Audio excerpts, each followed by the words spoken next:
Salam bro, jumpa lagi di Ice Military Channel. Dunia militer saat ini terus berkembang. Sehingga seluruh negara di dunia mulai memperkuat sistem persenjataan untuk melindungi wilayahnya. Aksi ini pun terjadi di kawasan Asia Tenggara, di mana negara jiran Indonesia, Malaysia, membuka kontrak besar pengadaan 18 unit pesawat tempur kelas ringan untuk Angkatan Udara Malaysia.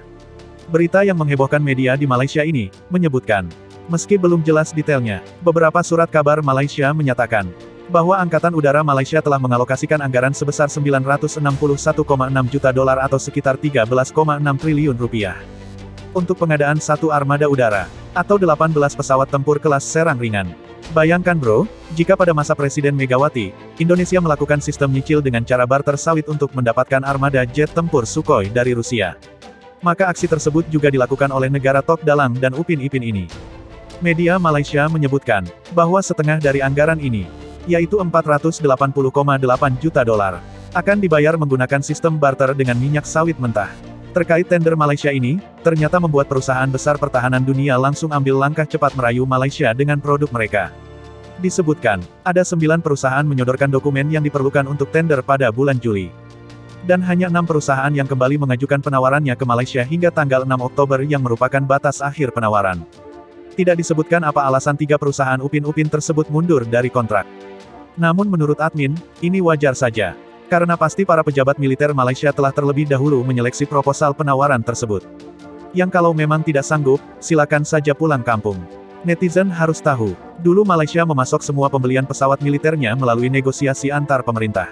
Namun baru kali ini, pembelian pesawat dilakukan dengan metode tender terbuka. Disebutkan, 6 perusahaan tersebut adalah 1. Kai, dari Korea Selatan yang menawarkan pesawat tempur ringan FA-50. 2. Perusahaan Dirgantara Turki Tai menawarkan jet tempur kelas ringan Hurjet.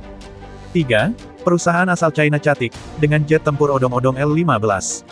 4. Perusahaan Leonardo asal Italia menawarkan M346. 5. Perusahaan asal negeri Paman Ladusing India, Aeronautika Hindustan menawarkan jet tempur Tejas yang kurang ngegas. Dan terakhir adalah perusahaan asal negeri Beruang Merah, Rusia Rosoboron Export menawarkan jet tempur terbaru mereka MiG-35. Pemerintah Malaysia pun tidak main-main dalam tender terbuka pertama ini. Mereka memberikan beberapa persyaratan ketat dalam tender, yaitu 1. Pengiriman pesawat secara bertahap 36 bulan setelah penandatanganan perjanjian. 2. Memiliki kemampuan pengisian bahan bakar di udara. 3. Pesawat dapat dilengkapi rudal dengan jangkauan luar pandang. 4. 30% suku cadang pesawat tersebut dapat dibuat secara lokal di Malaysia. Dan 5. Pesawat harus memiliki kecepatan supersonik. Menurut para netizen, kira-kira perusahaan mana yang paling besar memenangkan kontrak ini? Di balik tender ini, situasi geopolitik dan hubungan negara peserta tender dengan Malaysia juga harus kita perhatikan. Kita mulai dengan China, menurut sumber yang admin rangkum. Catic, perusahaan asal China yang mengikuti tender ini, menawarkan paket pembiayaan serta transfer teknologi yang sangat menarik kepada Malaysia. Namun ketegangan geopolitik antara Malaysia dengan China diperkirakan akan mempengaruhi tender tersebut. Kemudian ada perusahaan asal Korea yang menjadi kandidat favorit, Yaotu Kai. Perusahaan Kai Korea Selatan kawasan Asia jangan ditanya lagi. Selama ini, perusahaan Korea Selatan ini telah banyak melakukan penjualan jet tempur FA-50-nya ke Indonesia, Thailand, Filipina, hingga ke beberapa negara lainnya. Korea Selatan saat ini, memiliki hubungan geopolitik yang sangat baik dengan Malaysia. Kemudian perusahaan asal India, Hindustan Aeronautics yang menawarkan pesawat tempur kura-kuranya yaitu Tejas.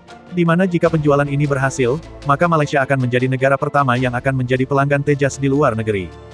Dan bagaimana jet tempur Hurjet buatan putra-putri Abah Haji Erdogan Turki?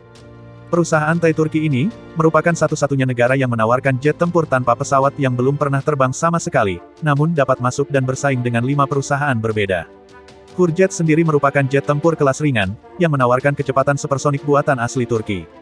Dan mampu membawa seluruh sistem rudal baik darat maupun udara dengan amunisi yang diproduksi oleh perusahaan lokal Turki. Perusahaan Thai sebagai pihak kontraktor menyatakan, prototipe Hurjet 1 telah memasuki tahap desain kritis dan berhasil diselesaikan pada akhir Februari tahun 2021 yang lalu. Di mana serangkaian tes ekstrim berhasil dilakukan. Mulai dari tes terowongan angin statis, dan tes terowongan angin air intake. Tai menyebutkan, prototipe pertama pesawat ini diharapkan terbang pada Desember tahun 2022. Dan prototipe kedua diharapkan terbang pada Januari-Februari tahun 2023.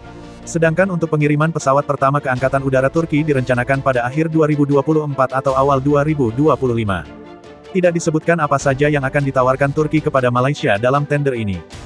Namun, jika kita melihat hubungan anti-main mata antara Turki dan Malaysia, terkait proyek-proyek besar seperti kerjasama pengembangan kendaraan tempur lapis baja Gempita, dan juga niat Turki untuk membangun pabrik drone angka di Malaysia, maka, kita dapat menebak, Turki pasti akan menjadi kuda hitam bagi 5 perusahaan lainnya. Di mana Turki sudah barang pasti akan menawarkan kerjasama membangun jet tempur Hurjet bersama-sama dengan Malaysia. Dan Malaysia sendiri, juga pasti akan mendapatkan keuntungan besar jika ikut dalam proyek tersebut. Menurut abah-abah netizen semuanya, kira-kira jet tempur mana yang paling cocok dan menguntungkan bagi Malaysia dalam memperkuat negaranya? Silakan tinggalkan komentar kalian pada kolom pesan di bawah. Terus ikuti channel ini untuk mendapatkan informasi terkini terkait perkembangan teknologi militer dunia.